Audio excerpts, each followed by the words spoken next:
જે નવરાત્રીમાં માતાજીના ગરબા રમવામાં આવે છે અને આ સાથે જે શરદ પૂર્ણિમાએ દૂધ પૌવા ખાવાનું પણ મહત્વ છે, તો આમનું કારણ શું છે? શરદ ઋતુમાં સૂર્યના કિરણો પૃથ્વી ઉપર સીધા પડતા હોય તો લોહી ગરમ થાય, લોહીનો જથ્થો વધી જાય. હવે આપણું લોહી 5 લીટર હોય તો 5.25 લીટર 5.5 લીટર થઈ જાય. આપણી જે કેપિલરીઝ છે એની ઉપર દબાણ આવે, ક્યારેક પેરેલિસિસનો એટેક આવે. આ સિઝનમાં ઘણા બધા આવતા હોય છે. ક્યારેક ઘણી વખત એવું થાય છે કે નાકોડી ફૂટી જાય તો માણસ બચી જાય. પણ કુલ મળીને પિત્ત વધી ગયું હોય છે. પિત્તનું જે ક્વોન્ટમ છે એ લોહીનું ક્વોન્ટમ વધારી દે, તો પિત્તનું શમન કરવાનું છે. તો આ કેવી રીતે કરવું? તો નવરાત્રિમાં 9 દિવસ રાસ રમવાના. હવે સતત લયબદ્ધ રીતે પુરુષ સ્ત્રી એક સાથે રાસ રમે તો પરસેવા વાટે પિત્ત બહાર નીકળી જાય.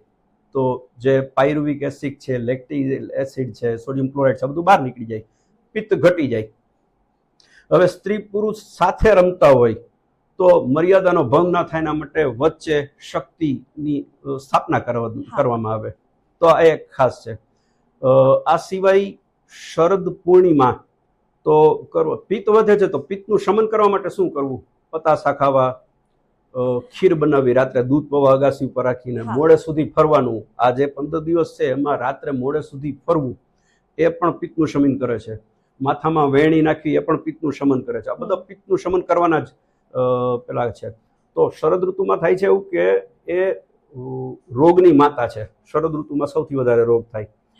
રોગાણામ શારદી માતા એવું કહેવાય છે. એટલે આપણા જે વડીલો આશીર્વાદ આપતા ને એ જ આપતા કે શતમ જીવ શરદ, 100 શરદ ઋતુ જીવી જા. તો બીજી એક ઋતુ કેમ નહીં, શરદ ઋતુ શું કામ? કારણ કે એ રોગની માતા છે.